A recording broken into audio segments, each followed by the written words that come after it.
காத்தான்குடி பிரதேசத்துக்கு ஒவ்வொரு தேர்தலும் வந்தால் எல்லா அரசியல்வாதிகளும் பேசுகிற ஒரு விடயம் இருக்கிறது. அதுதான் சாக்கடை வடிகால் அமைக்க வேண்டும் என்ற விடயத்தை பேசுவார்கள்.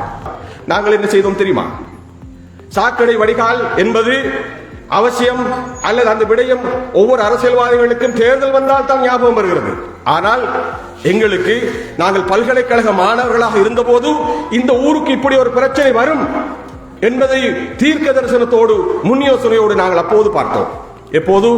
நான் இருக்கிறேன் 93ஆம் ஆண்டு, 92 அல்ல 93 94ஆம் ஆண்டு நான் பல்கலைக்கழக ஆரம்ப காலத்திலே பார்த்தோம்.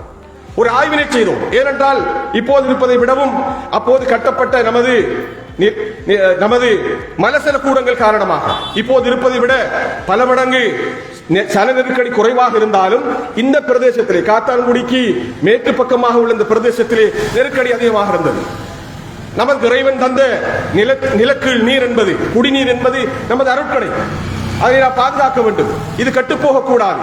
ஆனால் இந்த நெருக்கடி காரணமாக இது கெட்டு போய்விடும் என்கிற அபாயத்தை நாங்கள் அப்போது உணர்ந்து அதற்குரிய ஆய்வினை செய்தோம். அந்த ஆய்விலே கண்டுபிடித்தோம், ஆம், இது கெடத் தொடங்கி இருக்கிறது. நமக்கு இறைவன் இயற்கையாக தந்த அந்த குடிநீர், இப்போது பாருங்கள், நாம் எல்லோரும் என்ன செய்கிறோம்? நமது காலடியிலே உள்ள நீரை விட்டுவிட்டு மாசடைய செய்துவிட்டு எங்கோ இருந்து நீர் கொண்டு வந்து பணம் செலுத்தி கொடுத்துக் கொண்டிருக்கிறோம். அப்படியா இல்லையா? நாளாந்தம் குடிக்கிற தண்ணீருக்கு பணம் கட்டுகிற நிலைக்குத்தான் வந்திருக்கிறோம். ஆனால் காலடியிலே இறைவன் தந்த கொடை நாசமாகி கிடக்கிறது. இது நடந்துவிடக் கூடாது என்று நாங்கள் அப்போது யோசித்தோம். அதற்கான ஆய்வை செய்தோம்.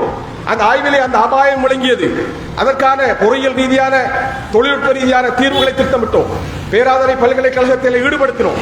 அவர்களை இங்கே கூட்டி வந்து எல்லோருமாக சேர்ந்து அதுக்குரிய எல்லா விடயங்களையும் செய்து, எல்லா திட்டமிடலையும் செய்து நாங்கள் உரியவர்களிடம் சமர்ப்பித்தோம். எனக்கு இன்னும் ஞாபகம் இருக்கிறது, இந்த திட்டத்தை நாங்கள் தொடங்குகிற போது பல்கலைக்கழகத்தில் நான் 2ஆம் ஆண்டு மாணவனாக இருந்திருக்க வேண்டும். முடிகிற போது நான் பல்கலைக்கழகத்தை முடித்து விட்ட காலம்.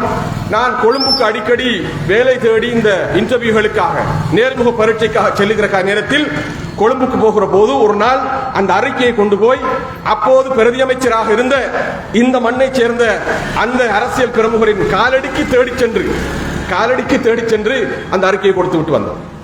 அதற்கு பின்னர் காலத்துக்கு காலம் சில பல முயற்சிகளை செய்வதாக சொல்வார்கள், ஆனால் நடக்கவில்லை. இது இந்த மண்ணுக்கு நாங்கள் செய்த பங்கு. இன்னும் ஒன்றை நீங்கள் யோசித்து பார்க்க வேண்டும். மாணவர்களாக இருக்கிற நாங்கள் பல்கலைக்கழகத்துக்கு போனோமா, படித்தோமா, பட்டம் பெற்றோமா, வந்து எங்களுடைய காரியங்களை பார்த்தோமா என்று இருந்து விடவில்லை. அங்கு சென்ற நேரம் இந்த மண்ணுக்கு, இந்த மக்களுக்கு அந்த பல்கலைக்கழக வாய்ப்பை எப்படி பயன்படுத்த முடியும் என்பது அன்று யோசித்தோம். இது நடந்தது பல வருடங்களுக்கு முன்னால்.